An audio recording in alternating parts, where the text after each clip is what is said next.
नमस्कार, मैं जितेंद्र चतुर्वेदी। मतांतर में आप लोगों का स्वागत है। राहुल गांधी को डर नहीं लगता, लेकिन कांग्रेस यह कहते नहीं थक रही है कि दुरुपयोग हो रहा है उस ईडी का और उस आप ये कहिए prevention of money laundering act का, जो उन्होंने ही उसे और मजबूत किया 2012 में एक बार और उससे पहले 2008 में। बहरहाल, अब किसको डर लगता है किसको नहीं लगता है वो मसला तो अलग है, लेकिन ईडी को कुछ अहम सबूत मिले हैं जो हवाला की तरफ इशारा करते हैं, और ये अपने आप में बड़ा सनसनीखेज मामला है। लेकिन उस हवाला की तरफ हम लोग चले उससे पहले ये जिस prevention of money laundering act को लेकर सदन से लेकर सड़क तक खूब शोर मच रहा है, सुप्रीम कोर्ट तक का दरवाजा खटखटा दिया गया, और जब सुप्रीम कोर्ट ने कहा कि सब कुछ बढ़िया है तो अब दोबारा लोग पहुंच गए और कहे कि साहब इसको आप एक बार फिर से रिव्यू करिए। अब अगर रिव्यू आप नहीं करिएगा तो हम सब लोग अंदर चले जाएंगे, भाव यही है। तो वो जो prevention of money laundering act है जिसके दुरुपयोग की चर्चा हो रही है, इसकी चर्चा नहीं हो रही है कि ये जो लोग जनपथ पे और तुगलक रोड पे रहा करते हैं उनके हवाला लिंक निकल आ रहे हैं, इस पर चर्चा नहीं हो रही है, इस पर बहस नहीं छिड़ रही है। बहस किस पर छिड़ रही है कि ये जो सुप्रीम कोर्ट ने ऑर्डर दे दिया ये पीएमएलए को लेकर, ये ऑर्डर अब इसका बड़ा दुरुपयोग है। बताइए, कपिल सिब्बल तो एकदम रो रहे हैं कि अरे ये क्या हो गया। बहरहाल, ये जो कानून है ये कानून को इस तरीके से बनाया कब गया? कांग्रेस के दौर में।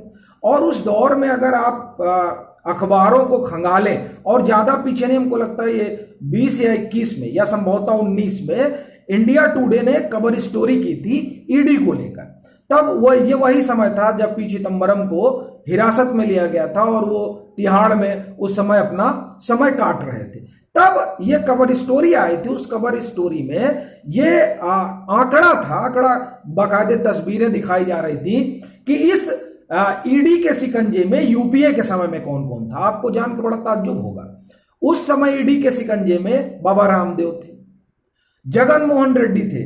अब हम सिर्फ इन दोनों का उदाहरण लेकर फिर आगे चलते हैं। उस समय भ्रष्टाचार के खिलाफ जो सबसे मजबूत आवाज उठी, अन्ना आंदोलन तो बाद में आया, वो बाबा रामदेव की थी। तो ये जिस कानून की बात आज हो रही है, तो क्या वो कानून इन आवाजों को दबाने के लिए बनाया गया था और लाया गया था?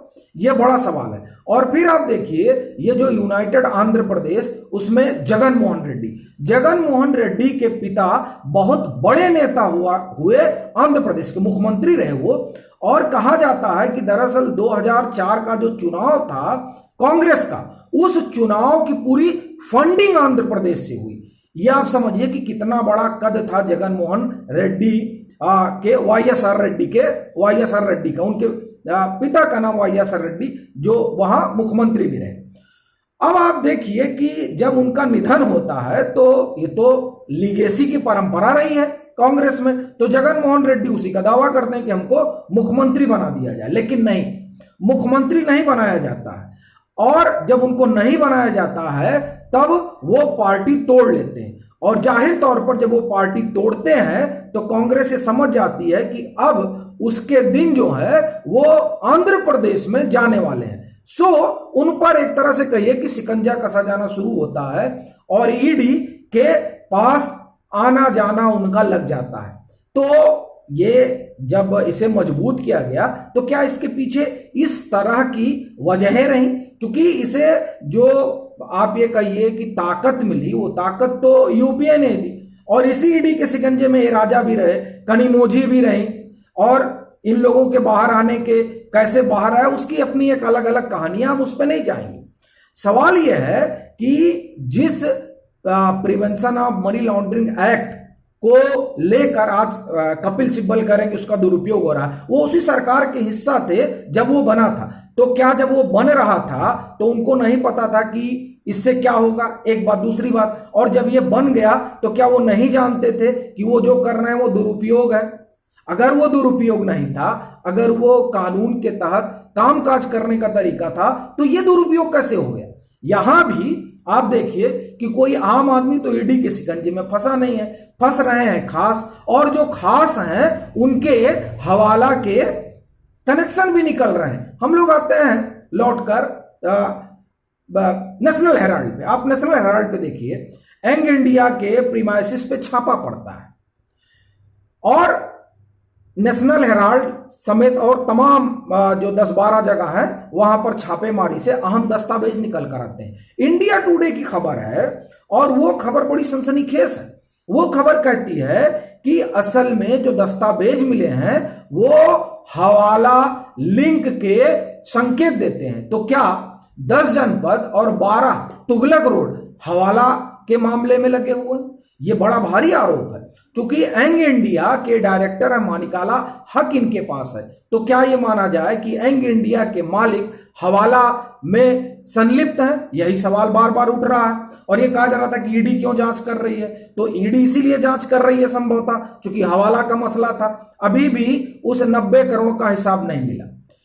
उस जो इंडिया टुडे की रिपोर्ट है वो आगे कहती है कि एक तो हवाला लिंक मिल रहा है, दूसरा उनका ये भी कहना है कि ये जो तकरीबन 50-60 घंटे राहुल गांधी और सोनिया गांधी को मिलाकर जो पूछताछ हुई उसमें उन्होंने जो जवाब दिए उस जवाब से संतुष्ट नजर नहीं आ रही है ईडी।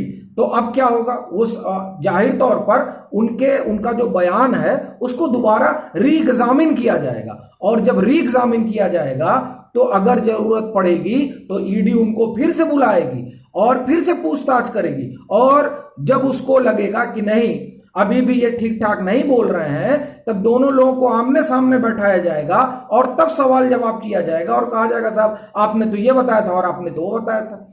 इन लोगों ने बचने के लिए आप देखिए सारी चीज मोतीलाल वोरा पर डाल दी गई। उस रिपोर्ट में इसका दावा किया गया है कि इस बात से ईडी संतुष्ट नहीं नजर आती, यहां भी उसको लगता है कि गड़बड़ी है। अब इस तरह की परिस्थिति बन गई है।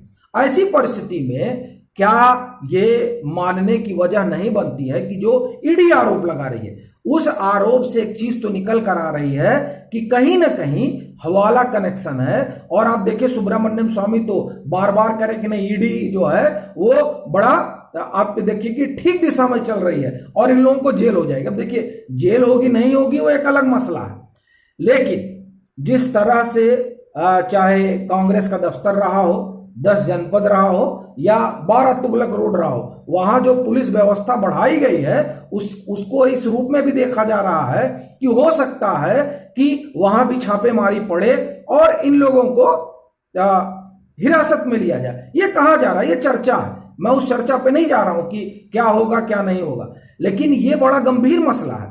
अभी आप देखिए मल्लिकार्जुन खड़गे साहब को बुलाया गया और उनकी मौजूदगी में उस पूरे जो प्रीमाइसिस है उस पर आप ये कहिए कि छानबीन हुआ, दस्तावेजों को खंगाला गया। अब उससे क्या निकला होगा, हालांकि मल्लिकार्जुन खड़गे को सदन चल रहा था उस समय बुलाया गया, इसको भी लेकर जो है एक अलग तरीके की सियासत चल रही है। लेकिन इन सब के बीच जो सबसे अहम सवाल है वो ये है कि क्या prevention of money laundering act और ईडी से सिर्फ इसलिए गुरेज है क्योंकि वो उन संदूकों और उन दरवाजों पर दस्तक दे रही है जहां काला धन छुपा हुआ है। ये बड़ा सवाल है। और क्या इसलिए सुप्रीम कोर्ट के उस निर्णय पर ऐतराज जताया जा रहा है जो एम खानविलकर साहब की खंडपीठ ने दिया कि नहीं जो ये पीएमएलए एक्ट है वो ठीक है, बाकी जो बदलाव वगैरह की बात है वो जो है अलग पीठ देखेगी, एक तरह से संविधान पीठ देखेगी। तो ये कई सवाल हैं जो एक दूसरे से गुथे हुए हैं, लेकिन जो सबसे बड़ी बात है वो ये कि अगर जैसा कि ईडी दावा कर रही है, खबरों में आ रहा है कि ये हवाला से जुड़े हुए हैं, तो अपने आप में ये बड़ा सनसनीखेज मामला है। और आप ये मान कर चलिए कि अगर इस तरह की परिस्थितियां हैं तो वो जो कह रहे हैं सुब्रमण्यम स्वामी कि जेल से बाहर निकलना मुश्किल हो जाएगा, तो ऐसी ही परिस्थितियां बन जाएंगी।